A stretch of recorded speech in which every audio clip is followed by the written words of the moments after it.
Hello, everybody. Sorry for outside noise. There's construction going on in my hallway for the 1,000th time. Okay, so I haven't posted a new episode in a minute, and it's because I was trying to kind of figure out what felt right, what felt consistent and correct, and what is correct for me. Well, anyway, so I decided I'm going to shorten these. I'm going to try to. I talk so much. I ramble. I go.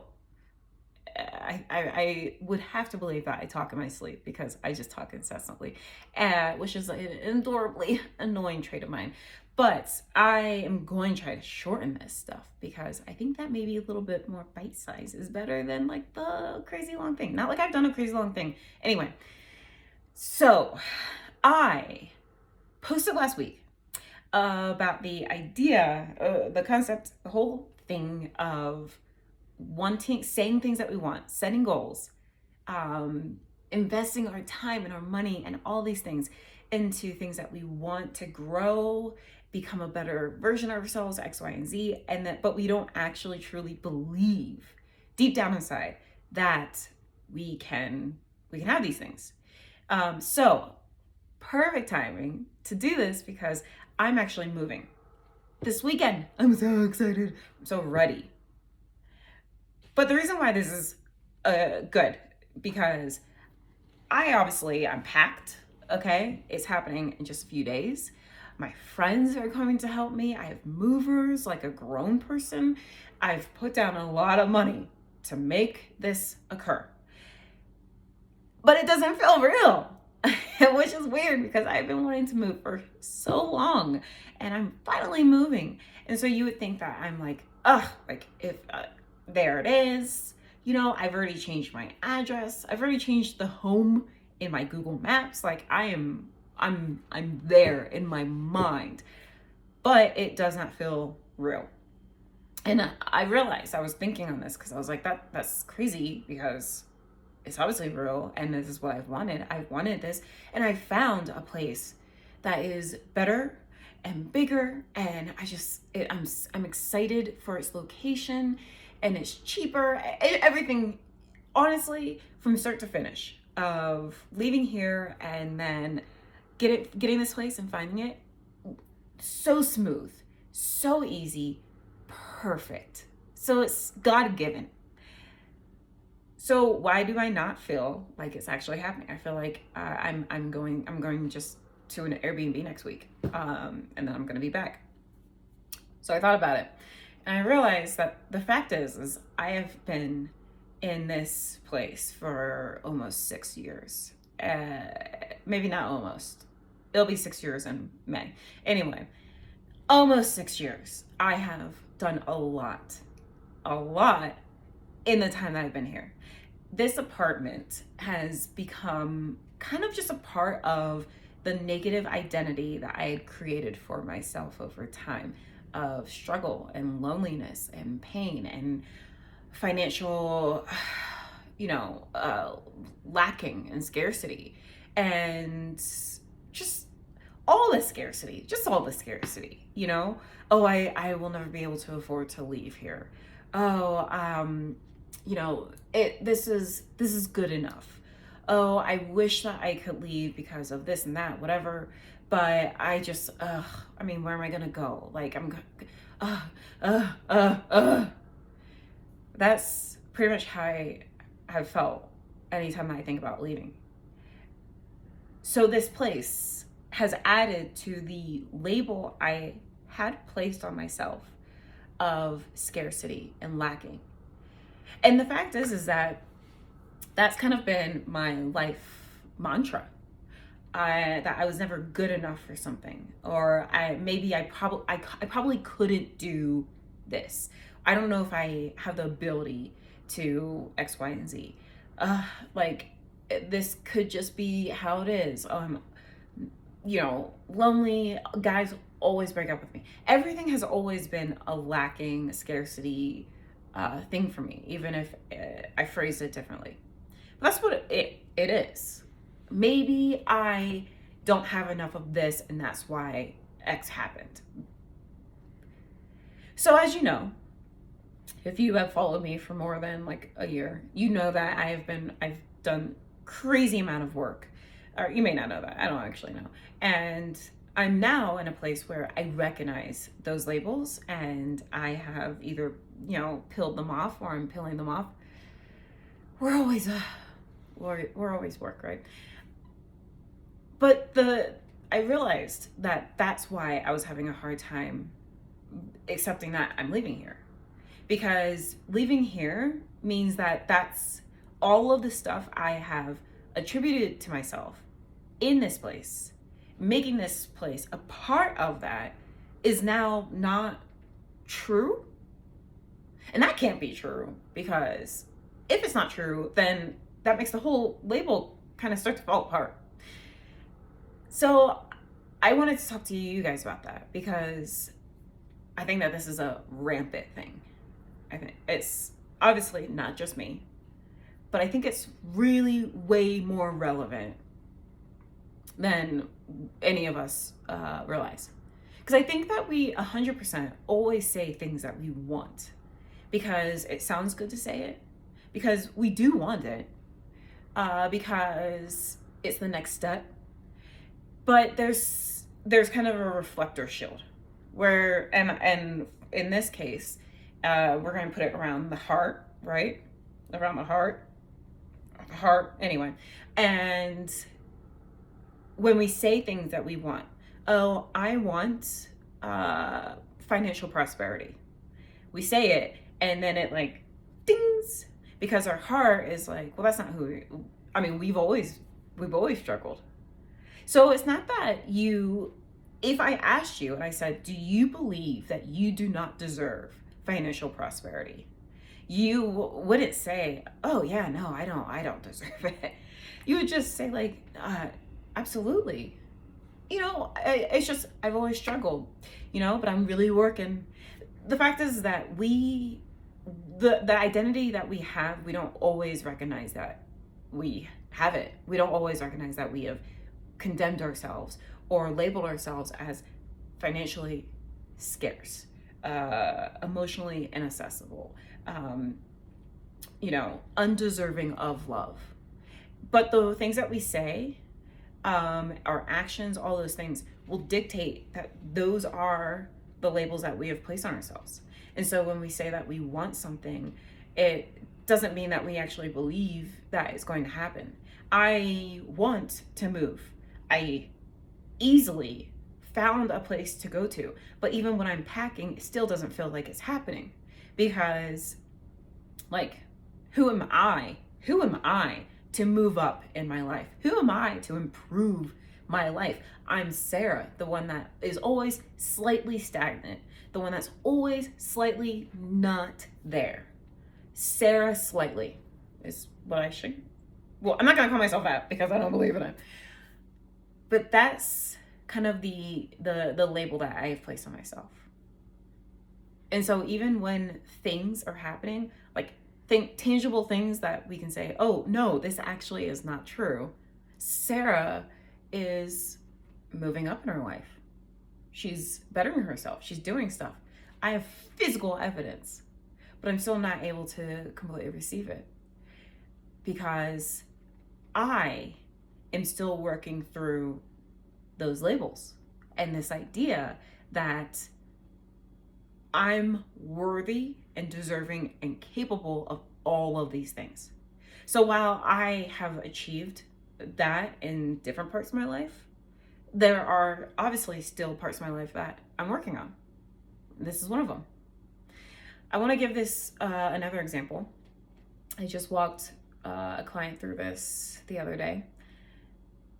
I asked her, how do you want to receive love? And how are you truly able to receive love? We may think that those are the same, but for a lot of people, because they're not super self-aware, it's not. So I want to be the type of person who is just so busy with her life that like during the week, it's like, I may not even have time to see you. So it's like, we can just do our own things, be ambitious and focused and busy and just like doing it all week long. And then I'll see you on the weekend. Like, we can text each day, hey, how's it going? But like, I probably won't have time to see you till the weekend because we're so independent and ambitious and busy. That is the type of love I want to receive from someone, because it's the type of person I want to be. So focused and not overly emotionally invested in any given text or conversation or whatever. I'm just like emotionally like there, but also like not there. I don't know why. That's like what I envision, right? But the love I'm able to truly receive is not that. I need attention. I'm needy. I want surprises. I want to randomly see you on a Wednesday. I want you to be independent and ambitious. I want that for me. But I also like want you to FaceTime me because like I need attention. And that's okay. So the problem exists when we seek what we want, but we're not able to even receive it. So we meet someone who is exactly what we manifested, and then we aren't happy. They are showing us love in the exact way that they are able to, because that's the type of person that we asked for, but we're not able to receive it because it's like, what the F, you don't do this. Well, I do all these other things. Yeah, but you're not doing this. The reason why I bring that up is because it is very similar. The same idea is behind both the moving and the goals and how we're able to receive love. If we are not self-aware enough to understand where we are at the moment and how we're able to receive progress and growth and love and support and our own achievements, then it's always going to feel like we are never receiving any of those things. It doesn't matter how tangible it is. It doesn't matter if you want someone who surprises you with donuts and that person is, calling you while they're at work, and that's big for them. Like I'm not able to receive that. It's the same idea of I easily was able to find a place to move and do it, and it's happening, but I'm not able to receive it. I'm not able to receive it because of where we may be in our lives. What we want looks like this, what we're able to receive looks like this, and we're still kind of finding that where we are able to and where we would be happiest is kind of in between that. You are worthy of finding someone who is independent and then also is going to ask to hang out on a Wednesday. You are worthy of moving up in your life and feeling it and realizing that it's happening and not feeling as if it shouldn't be taking place. I know that right now these seem like two sides of the so what's that river that like that Noah, oh gosh, you know what I'm trying to say. The Red Sea, when he parted the Red Sea. There we are. It took me a minute, but we got there. I know that these seem like two sides of the Red Sea, but when I get into even more of it over the next few episodes, you're going to see how they do mesh together. Because the truth is that we have so many things in our lives that we have dictated without realizing it, and we live in it. I physically have been living in a symbol of my own limitations I have placed on myself. And when what I want shows up, it's really hard to believe that it's taking place. Maybe I truly do deserve this new apartment. And when I get there, I'm going to feel like, oh yes, this is what I truly deserve. But maybe at the same time, it's still going to feel like, oh, I can't believe I live here. Which is crazy because I did all the work. Of course I believe I can live there. I did it, right? But sometimes it feels like I can't believe it. Same way that I say with my mental health, I can't believe that I'm here, mentally healthy. But of course I am. I just did a year plus of hard work to be mentally healthy. How can I not believe I'm there? It's because somewhere in me, Sarah Hips is not allowed to be mentally healthy. And it's not that I'm not allowed to, it's I've never experienced it. I've never experienced a mentally healthy me. I've never experienced a Sarah who is able to be responsible and move up in life and make these type of changes when I'm aware of it. The same as maybe I meet a guy who's independent and busy and doing all those things and is supportive in such a way that I also feel I can just be busy all week and independent and doing all the things. Maybe just because I've never received that type of support or love or encouragement is why I can't imagine myself being able to be less needy. This is a big concept. And again, you may not even be following me right now. So I'm going to break it down.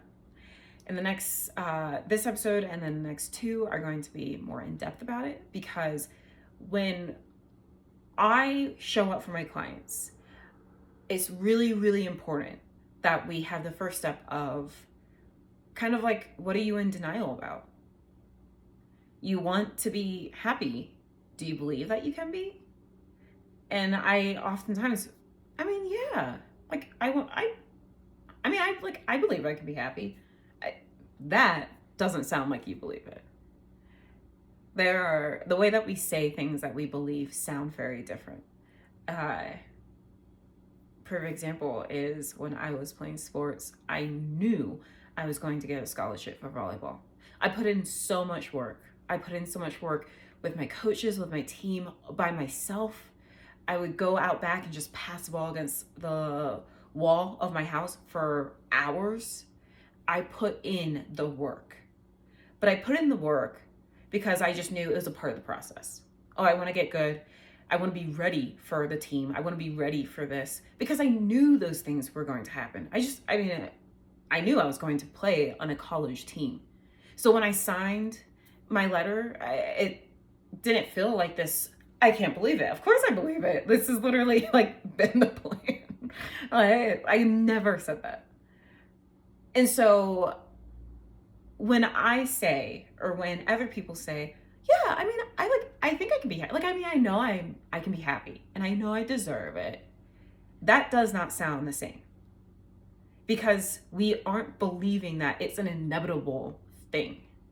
We're thinking it's a thing that maybe we will find. Maybe it's something that will happen in our lives. I just haven't I don't know. It's just like, that's what I want to eliminate with not only myself, but with all of you guys. Because to truly show up for yourself is to say, it will inevitably happen that I'm going to feel fulfilled in my life. I'm going to receive in my life. I'm going to have love and support and joy and prosperity in my life. I just recognize I need to be doing all of these things to be ready to receive all of those things. So yeah. I hope that you guys have an amazing day. Pay attention to what you are saying to yourselves, to what you're thinking and feeling, all that fun stuff. And we will talk soon.